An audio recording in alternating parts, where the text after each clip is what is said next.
The prenup expires next month. Once I get my hands on her shares, we'll have everything. Adaeze Okonkwo froze outside her husband's home office, her hand hovering over the door handle. That was Chinedu's voice, but who was he talking to at this hour? She'd come home early from her charity gala in Victoria Island, hoping to surprise him with news about a new investment opportunity. What about the baby? She's been trying so hard to conceive. The female voice made Adaeze's blood run cold. She knew that voice. Kemi, her best friend since university. What would you do if you walked in on this? Hit like if you've been betrayed, and comment below where you're watching from. Through the slightly open door, she could see them clearly. Kemi was perched on Chinedu's desk, her legs wrapped around his waist, his hands tangled in her braided hair. The same desk where Adaeze had signed the papers merging her father's telecommunications empire with Chinedu's banking conglomerate 3 years ago. The fertility treatments I've been switching out will make sure that never happens, Chinedu laughed. I can't have any complications to my plan. Dr. Akoli has been very cooperative, especially after I cleared his gambling debts. 20 billion naira. That's what Adaeze had brought into this marriage. Her inheritance, her companies, her future, all of it within Chinedu's reach if he could just get rid of her after the prenuptial agreement expired. The fertility treatments she'd been taking religiously for 18 months were fake. The injection sites that still ached on her hips were wounds from a betrayal deeper than mere infidelity in marriage. You're brilliant, baby, Kemi purred, pulling him closer. She trusts me completely. Yesterday, she was crying on my shoulder about not getting pregnant. If only she knew. Once she signs over the voting rights at the merger anniversary next week, everything will be in place. Then a tragic accident, maybe food poisoning or a car crash. Something believable. Adaeze backed away silently, her mind racing faster than her heartbeat. They were planning to kill her. This wasn't just about a cheating spouse or domestic betrayal. This was attempted murder wrapped in designer suits and false love.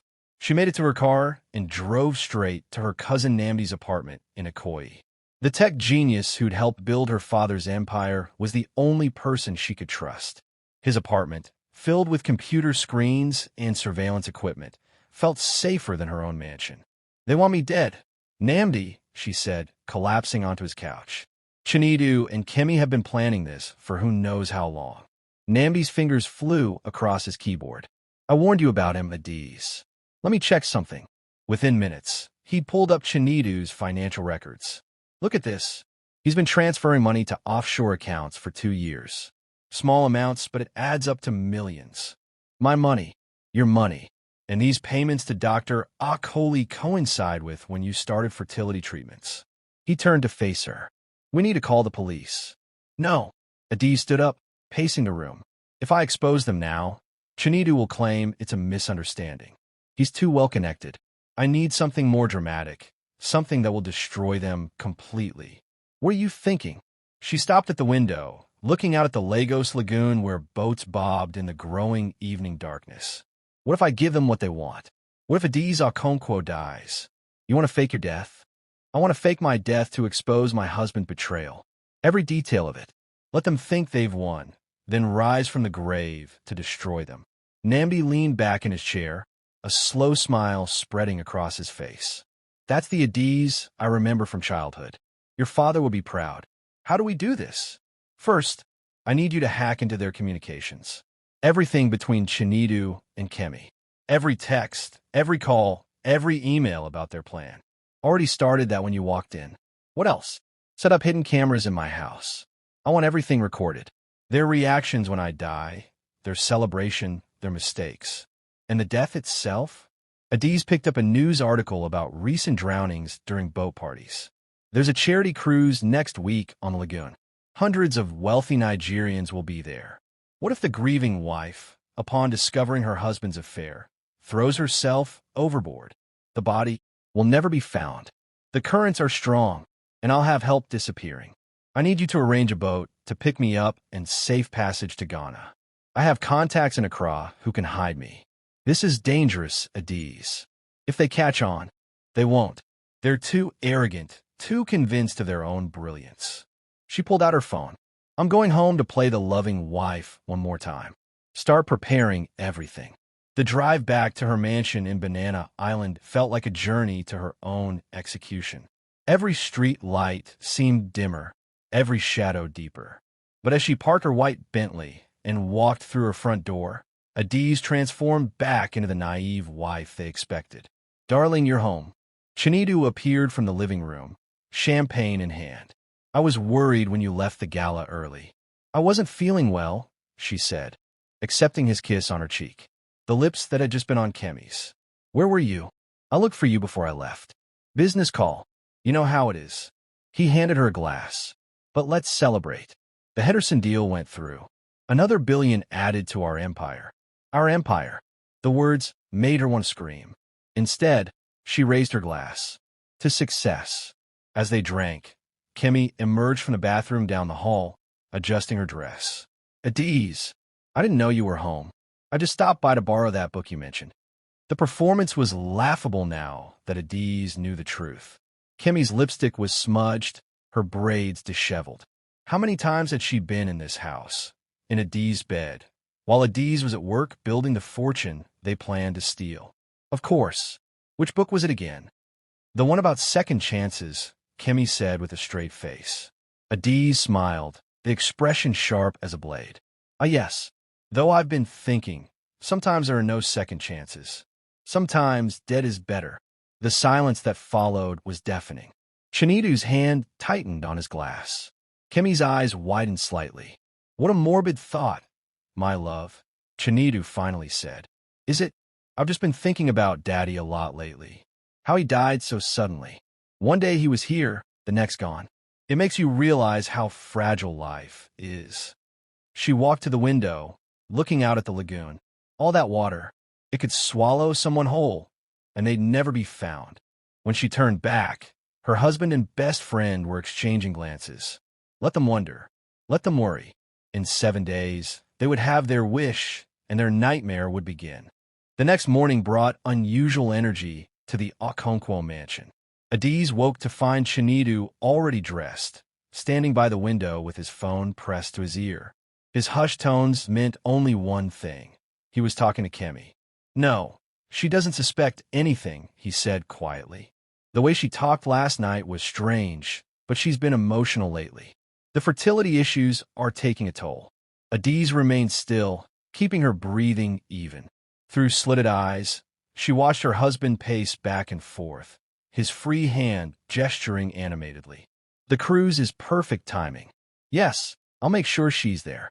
"No, Kemi, stick to the plan. We can't afford mistakes now."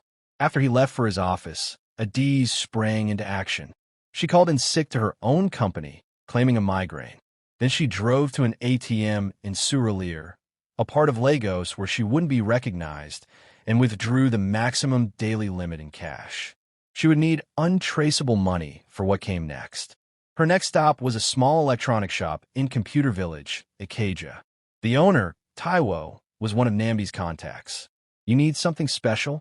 Taiwo asked, recognizing her from Namdi's description. "Recording devices. The smallest you have. And something waterproof." He produced tiny devices no bigger than shirt buttons.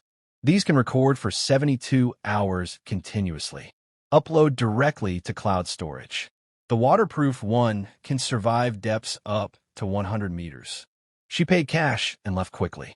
Time was her enemy now. Every moment she spent preparing was a moment Chinedu and Kemi could discover her plan. Back at the mansion, Mama Sidi was preparing lunch.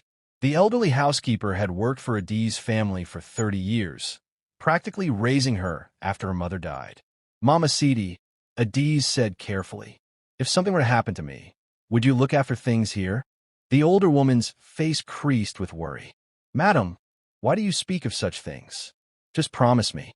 And if you ever find anything unusual in this house after I'm gone, get it to Namdi." "Only Namdi."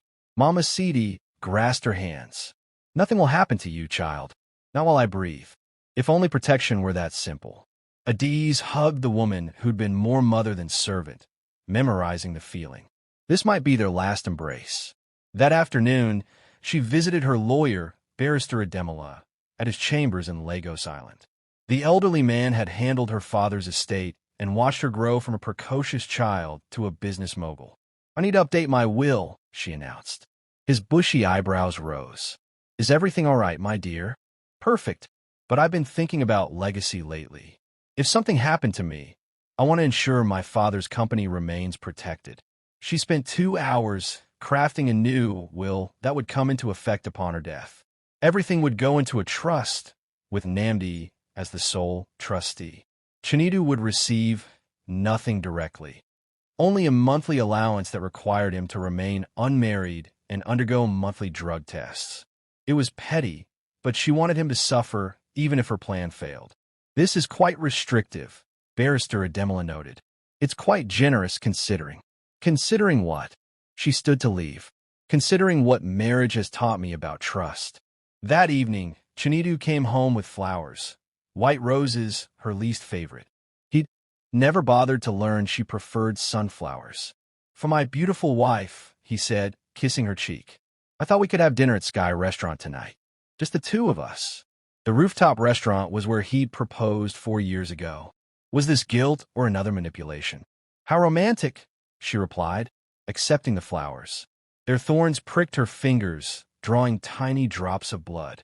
How appropriate. At dinner, Chinedu was the perfect husband. He pulled out her chair, ordered her favorite wine, even remembered their first date anniversary was coming up. The man who was planning her murder was toasting to their eternal love. "I've been thinking," he said over dessert. "Maybe we should take a break from the fertility treatments. The stress might be why they're not working." "Really?" She feigned surprise. "But you were so insistent we keep trying. Your health is more important. We have time." Tommy planned to cut short. Adaeze smiled sweetly. "You're right. I'll stop taking them immediately." Relief flickered across his face. One less thing to manage in his murder plot. "The charity cruise is this weekend," he mentioned casually. "The governor's wife specifically requested your presence. It would be good for business if we attended." "Of course. I wouldn't miss it." They drove home in his black Mercedes, Lagos traffic crawling around them. The city lights reflected off the wet streets. It had rained while they were dining. Adaeze stared out at the passing buildings, each one representing dreams and ambitions. How many other women sat in cars next to men they thought loved them, unaware of the betrayal brewing? "You've been quiet lately," Chinedu observed. "Is everything okay?" "Just thinking about Daddy. He would have been 65 next month. He would have been proud of what you've built." "What we've built," she corrected, watching his reflection in the window. His jaw tightened slightly.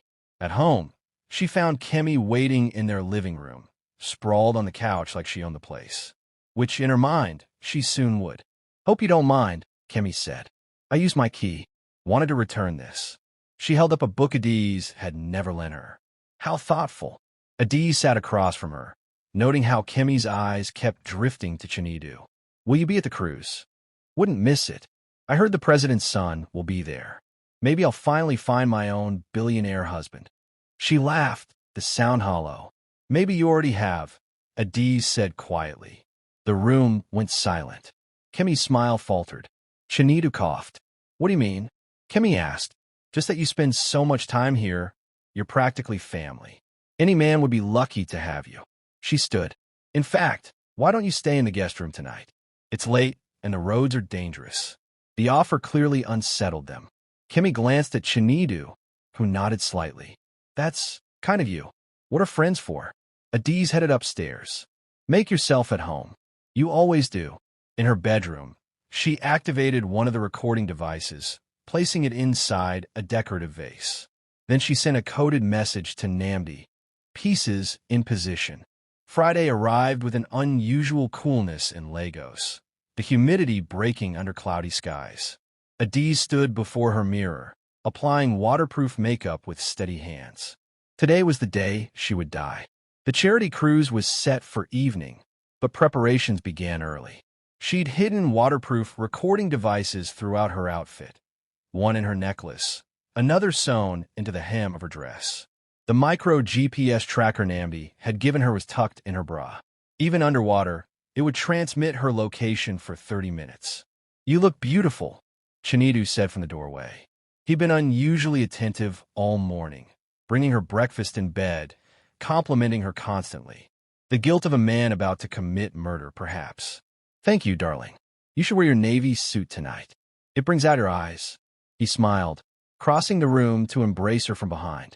In the mirror, she watched his face, calculating, cold, already counting her money. I have a surprise for you tonight, he whispered against her ear. Something special. The surprise would be hers. I can't wait. After he left, she made her final preparations. The suicide note was hidden in her jewelry box where it would be easily found. She'd transferred the last of her emergency funds to accounts Nnamdi controlled. Every piece of evidence about Chinedu and Kemi's affair was backed up to multiple servers. Her phone rang. It was Kemi, her voice bright and fake. Are you excited about tonight? I have a new dress that's going to turn heads. I'm sure you'll look stunning. Chinedu won't be able to take his eyes off you. There was a pause. What's that supposed to mean? Exactly what I said. You two make such a good-looking pair. People always comment on it. Adaeze, if you're implying. I'm not implying anything. See you tonight, dear friend. She hung up before Kemi could respond. Let them stew in paranoia for a few hours. At 4 o'clock, she met Nnamdi at a small eatery in Yaba. He slid a plastic bag across the table. Underwater breathing apparatus, he said quietly. Military grade. Fits in your mouth like a small retainer. Gives you 15 minutes of oxygen. Deli will be positioned near the boat's stern. When you go over, swim down and toward the red buoy. He'll be waiting. What about the current? It's strong, but manageable if you don't fight it. Let carry you toward him. The darkness will hide you, and everyone will be focused on the spot where you went over. She palmed the device, slipping it into her purse. And after, Deli will take you to a safe house in Badagry. From there, we've arranged transport to Ghana. Your new identity documents are already waiting in Accra. What name did you choose? Amara Kalu. A widow from Port Harcourt starting fresh. Appropriate, don't you think? She laughed bitterly. Very. And the cameras in the house. Recording everything. The footage of them celebrating your death will be particularly damning when you reveal yourself.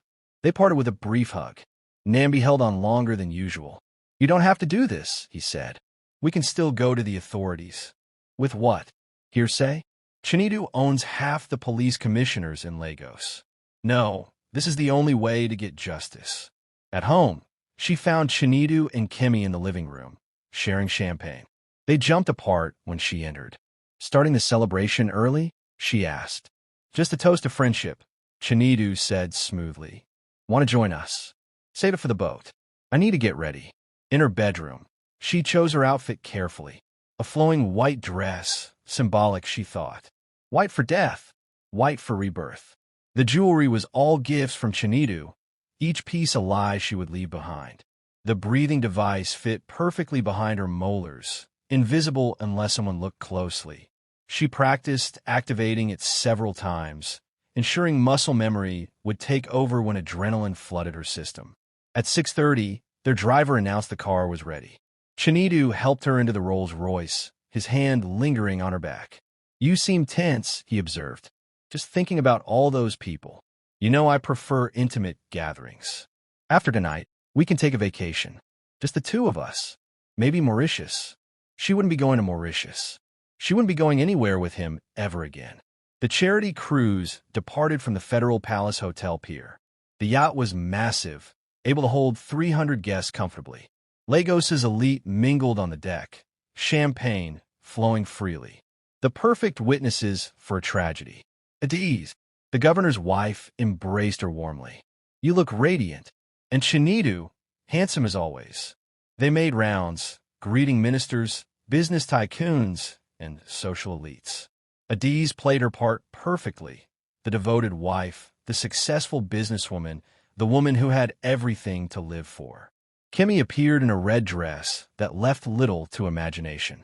Several men openly stared, but her eyes were fixed on Chinedu. Should we tell her now? Adaeze heard Kemi whisper to Chinedu when they thought she was out of earshot. Patience. After the announcement. What announcement? Adaeze's pulse quickened, but she maintained her composure. At 8 o'clock, as the yacht moved deeper into the lagoon, Chinedu clinked his glass for attention. Ladies and gentlemen, I have wonderful news to share. As you know, Okonkwo Telecommunications and my banking consortium have been partners for 3 years. Tonight, I'm announcing a full merger that will create Nigeria's largest financial technology company. Applause erupted. Adaeze stood frozen. A merger she hadn't approved, using her company. Of course, Chinedu continued.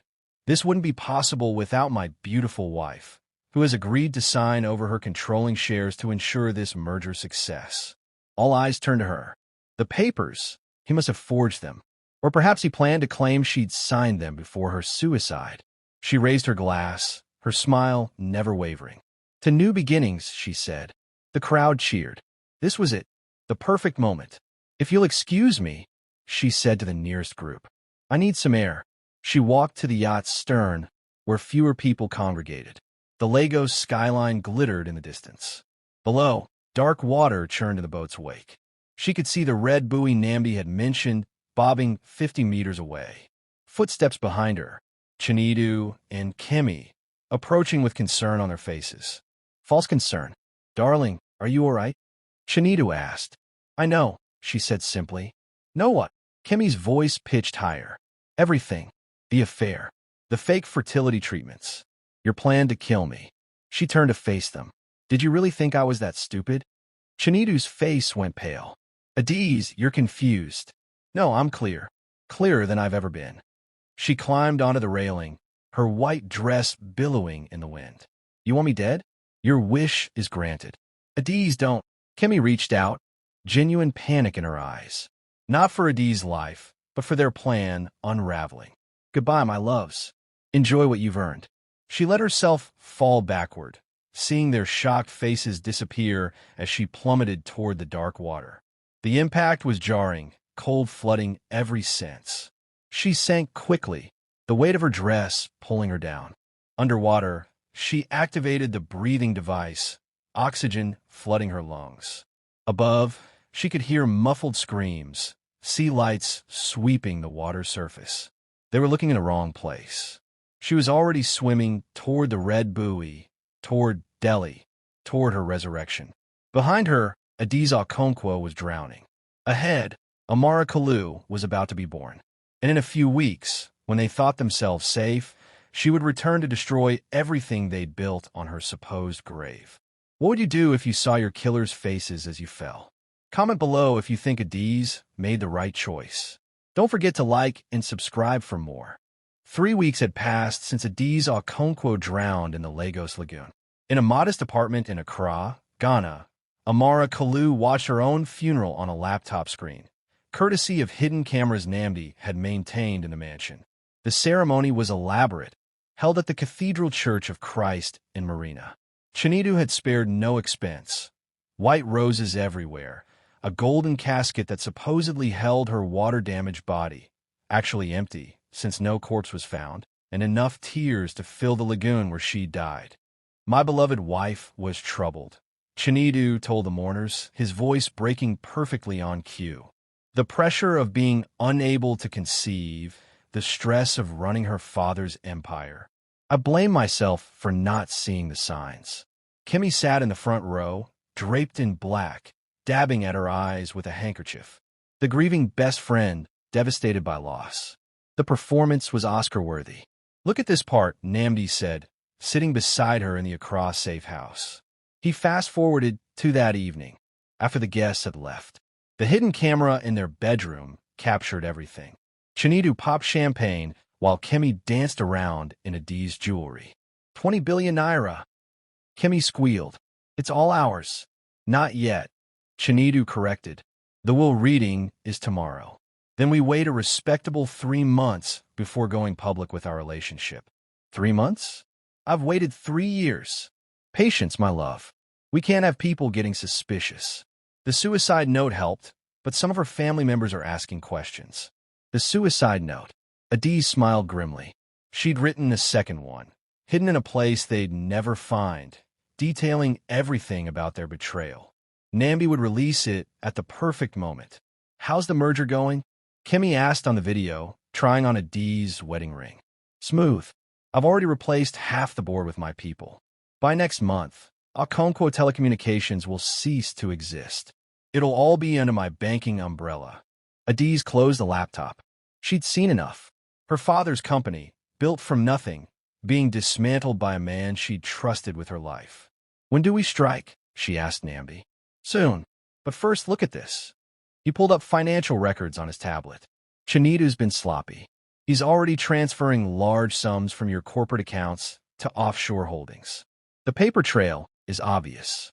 He's also been bribing government officials to fast-track the merger approval. What about Dr. Okoli? Fled to South Africa the day after your death. I tracked him down.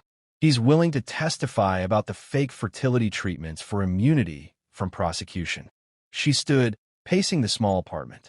3 weeks of hiding, of watching them celebrate her death, of seeing her legacy destroyed. The revenge story was writing itself, but patience was agony. "There's something else," Nambi said carefully. "Kemi's pregnant." The words hit like physical blows. "What?" 6 weeks. Which means she was pregnant before I died, before the night I caught them. Adaeze laughed bitterly. They were planning to raise their child with my money, in my house, wearing my jewels. Her phone, a burner Nambi had provided, buzzed with a message from Delhi, the boat captain who'd saved her. "Your husband just hired me for another cruise. Private party. Wants the same route as the charity night. He's celebrating," she told Nambi. "Taking friends to the spot where I died, like it's some tourist attraction. This could be our opportunity. If we could get you on that boat." "No, not yet. Let them dig their grave deeper." That evening, she video-called Barrister Ademola through an encrypted connection. The elderly lawyer's face went pale when he saw her. "Jesus Christ. Adaeze? But you're dead?" "That was the plan, Barrister. I need you to listen carefully and tell no one what I'm about to share." She explained everything, showing him the evidence Nambi had gathered. The lawyer's expression shifted from shock to anger to determination. "That bastard came in my office yesterday," he said, "claiming you'd signed documents before your death approving the merger. The signatures looked authentic, but something felt wrong.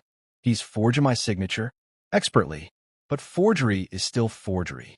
With your testimony and the evidence, we could destroy him legally. I don't want just legal destruction. I want complete annihilation. Professional, personal, social.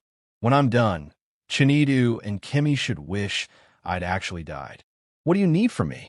File an injunction to stop the merger, but don't reveal I'm alive yet.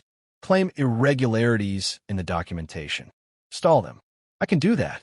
But Adaeze, the longer you stay dead, the more damage they can do. Let them. Every illegal transaction, every forged document, every bribe is another nail in their coffin."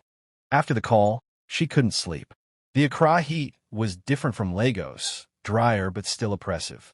She stood on the small balcony, looking at the unfamiliar skyline, planning her resurrection. Her phone rang. Unknown number. "Hello. Madam." It was Mama Sidi's voice, trembling. "Madam, is it you?" Her heart stopped. "How did you?" "I knew. A mother knows when her child lives.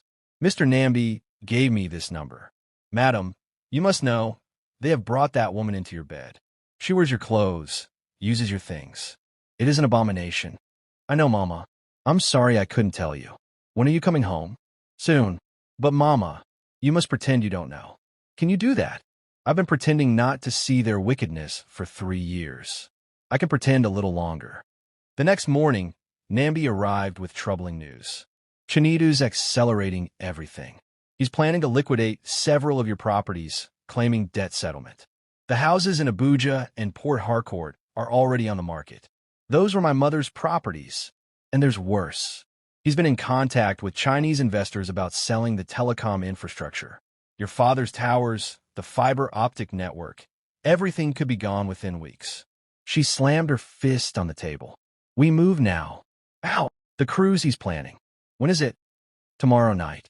He's invited 12 couples, board members and their wives, probably to celebrate the merger's approval. Get me on that boat." "Adaeze." "Not Adaeze. She's dead.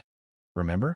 But Amara Kalu, a Ghanaian investor interested in Nigerian telecommunications, might catch his attention." Nambi's eyes lit up with understanding. You want to meet him before revealing yourself. I want to look him in the eyes while he brags about stealing my empire. I want to record every word. And then, when he's at his highest, I want to push him off the edge. It's dangerous. If he recognizes you, he won't.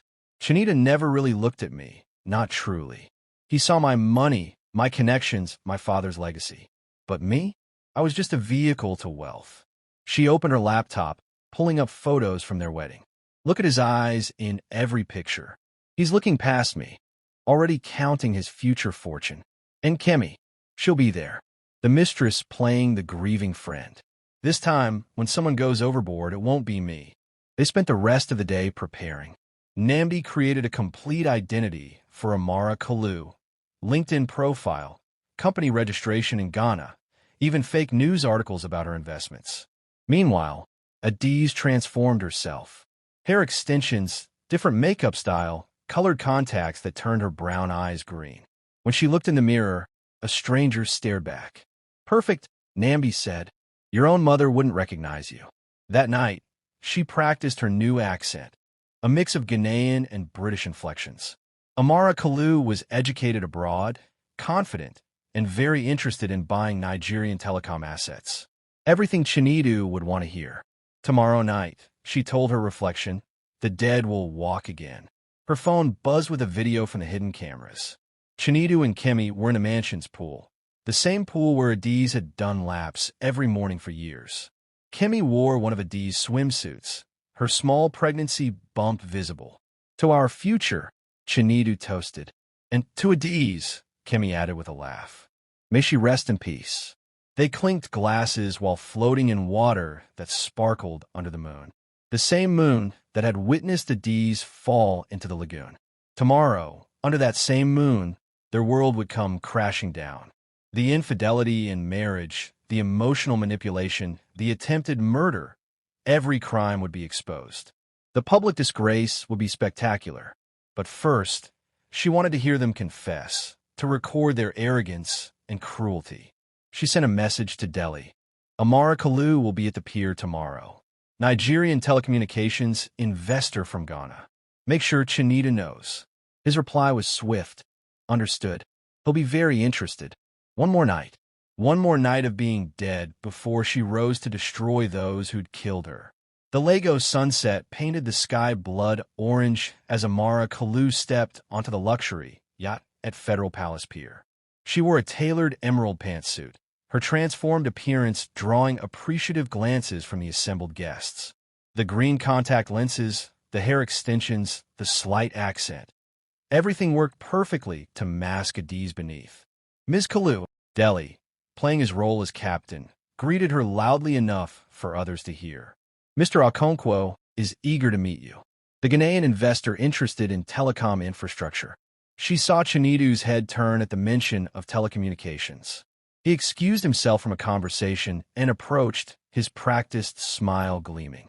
Behind him, Kemi followed in a black cocktail dress, Adaeze's dress, bought for their second anniversary. Ms. Kalu, I'm Chinedu Okonkwo. He extended his hand. I heard you're interested in Nigerian telecommunications. His hand was warm, familiar, the same hand that had slipped poison into her fertility treatments. She shook it firmly, suppressing her revulsion. Mr. Okonkwo, I've heard so much about your recent acquisition. My condolences on your loss. His expression shifted to practiced sorrow. Thank you. My late wife was a remarkable woman, but she would want the business to continue thriving. How convenient that you inherited everything, she said smoothly. The merger must be progressing well. You've done your research. He guided her to the upper deck, Kemi trailing behind. Can I get you champagne? I don't drink, but I do invest. I heard you might be looking to sell some assets. His eyes lit up with greed. Everything has a price, Ms. Kalu. What specifically interests you? The fiber optic network. My company wants to expand into West Africa, and your infrastructure is exactly what we need. That network was my wife's father's pride, Kemi interjected, playing the loyal friend. He built it from nothing. The dead don't need fiber optics, Amara replied coldly. I deal with the living. Chinedu laughed, appreciating what he saw as ruthless pragmatism. I like your directness. Let's talk numbers. They spent an hour discussing the infrastructure sale, Adaeze quoting technical specifications she knew by heart, watching Chinedu prepare to sell her father's legacy to a stranger. He was asking for half its value, either desperate for quick cash or too ignorant to know its worth. You know, Chinedu said, moving closer as the yacht cruised deeper into the lagoon, this route has special significance. My wife took her life along here. Right about there. He pointed to a spot near a channel marker. They never found her body. The currents, you understand. How tragic, she murmured, noting they were passing the exact spot where she'd fallen. She must have been very troubled. Mental health issues, Kemi added quickly. The pressure of being barren, running a company. Some women can't handle it. Barren. The word from the woman carrying Chinedu's child while Adaeze had been poisoned into infertility. Tell me, Amara said, accepting a glass of water from a server. How long after her death did you two become close? Kemi stiffened. Chinedu's smile tightened. We're not. Kemi started. Please. I'm a businesswoman. I observe everything. She gestured at them. The way you move together, like dancers who know every step. The matching watches, anniversary gifts, perhaps. And madam, you're wearing a dead woman's dress. Either you're lovers or you have very poor boundaries. What exactly are you implying? Chinedu's voice had turned dangerous. Nothing. I admire efficiency. Why waste time mourning when you can move forward? Though I am curious, what did it start? Before or after the wedding? The silence stretched taut. Other guests were starting to notice the tension. Chinedu grabbed her arm, steering her to a private corner of the deck. What do you want? He hissed. What I said. To buy your infrastructure. But I like to know who I'm dealing with. Men who betray, wives often betray business partners. My wife killed herself. Whatever you think you know. I know she was taking fertility treatments from Dr. Okonkwo. Strange that he fled to South Africa the day after she died. I know you've been transferring money from her corporate accounts to offshore holdings in Cyprus. I know the merger documents have irregularities that Barrister Ademola is investigating. His face had gone pale. Who are you? She smiled, pulling out her phone. Someone who does thorough research. Now, would you like to discuss a fair price for the network, or should I take my offer elsewhere? You're blackmailing me? I'm negotiating. There's a difference. Kemi appeared, sensing trouble. Chinedu, what's wrong? Ms. Kalu knows about us, he said quietly. So, we've done nothing wrong. Adaeze is dead. We're free to be together. Are you? Amara asked. Free? Or are you trapped by the weight of what you did to get here? She walked to the railing, the same spot where another yacht had sailed 3 weeks ago. You know what I think? I think Adaeze Okonkwo discovered your affair. I think she found out about the fake fertility treatments, the planned merger, the conspiracy to steal her fortune. And I think she decided to take control of her own fate. You didn't know her, Chinedu said, but his voice shook. Didn't I? She turned to face them fully, pulling off the green contact lenses. In the dying light, her brown eyes blazed with familiar fire. Look closer, my love. The recognition hit them simultaneously. Kemi screamed, stumbling backward. Chinedu stood frozen, his mouth open in shock. Impossible, he whispered. You're dead. I saw you fall. The water. The water was cold, Adaeze said, dropping the accent. But not as cold as discovering your husband and best friend plotting your murder. Adaeze, Kemi's voice was barely audible. Ow, does it matter? I'm here, and I've been watching you desecrate my memory for 3 weeks. Dancing in my jewelry, sleeping in my bed, carrying the baby you made while poisoning me. Other guests had noticed the commotion. Phones were coming out, recording the confrontation. Perfect. The public disgrace she'd orchestrated was beginning. You can't prove anything, Chinedu said, recovering his composure. You faked your death. That's fraud. You'll go to prison. For dying to escape attempted murder. She pulled out her phone, playing a recording from their bedroom. Their voices filled the air, discussing the fake treatments, the forged signatures, the murder plan. Everything is documented, my darling. Every crime, every betrayal, every theft. That's illegal recording. From my own home? I don't think so. She raised her voice, addressing the growing crowd. Ladies and gentlemen, I apologize for the drama. But you should know that the man hosting this party tried to murder me for my fortune. The woman beside him, my supposed best friend, was his accomplice. The crowd erupted in shocked murmurs. Several people she recognized from her father's business circle looked appalled. The Minister of Communications was already on his phone, probably calling lawyers. "You're destroying everything." Chinedu lunged at her, but Deli and 2 crew members restrained him. "No, I'm reclaiming everything. The merger is void. Dead women can't sign documents. The property sales are reversed. The offshore transfers are being investigated by EFCC. Oh, and Dr. Okoli? He's agreed to testify about how you paid him to poison me." Kemi was crying now, mascara streaming down her face. "Adaeze, please. The baby you made while helping plan my death? That baby." She stepped closer. "Don't worry. I'm not cruel like you. The child is innocent.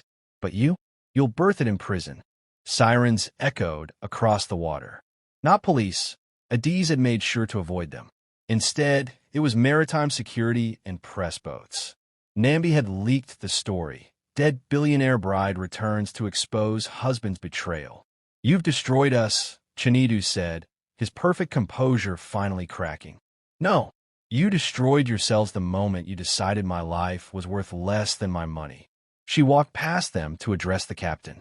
"Deli, please return us to shore. The show is over." As the yacht turned back toward Lagos, Adaeze stood at the bow, watching the city lights grow closer. Behind her, Chinedu and Kemi were surrounded by guests demanding explanations, their empire of lies collapsing in real time. Her phone buzzed with messages from Namdi, Barrister Ademola, and journalists. The hidden camera footage was already going viral.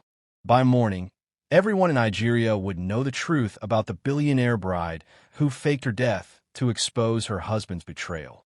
"Madam," Mama Sidi's voice came through on a call. "I saw the news. You're alive." "I'm alive, Mama, and I'm coming home. The house is ready for you. I've already packed their things." She smiled, the first genuine smile in weeks. The water that had been meant as her grave had become her resurrection. Chinedu wanted her fortune, but she'd given him something far more valuable, a lesson in what happens when you betray a woman who built an empire. The domestic betrayal was over. The revenge was complete, and Adaeze Okonkwo was ready to rebuild, stronger and wiser than before. As the yacht docked and authorities waited to arrest Chinedu and Kemi, she walked past them one last time. "You were right about one thing," she told Chinedu. "Everything has a price. You just never understood that some things like loyalty, love, and trust are priceless. Enjoy paying for your choices." The crowd parted as she walked toward the pier, cameras flashing, voices calling her name. The billionaire bride had returned from the dead, and her story of revenge would be told for generations. 3 months later, Adaeze stood in her father's office, now fully hers again. The merger had been reversed, Chinedu's assets frozen pending trial, and Kemi had fled to London, where she gave birth in exile. The fertility treatment effects were irreversible, but Adaeze had found peace with that. Some wounds created space for different kinds of growth. Her empire was restored, her truth was known, and her future was finally her own. What an incredible story of betrayal and redemption. If you were Adaeze, would you have forgiven them or sought revenge like she did? Don't forget to like this story, subscribe to our channel, and hit the notification bell so you never miss our next dramatic tale. Comment below where you're watching from and share this with someone who loves stories of justice served cold.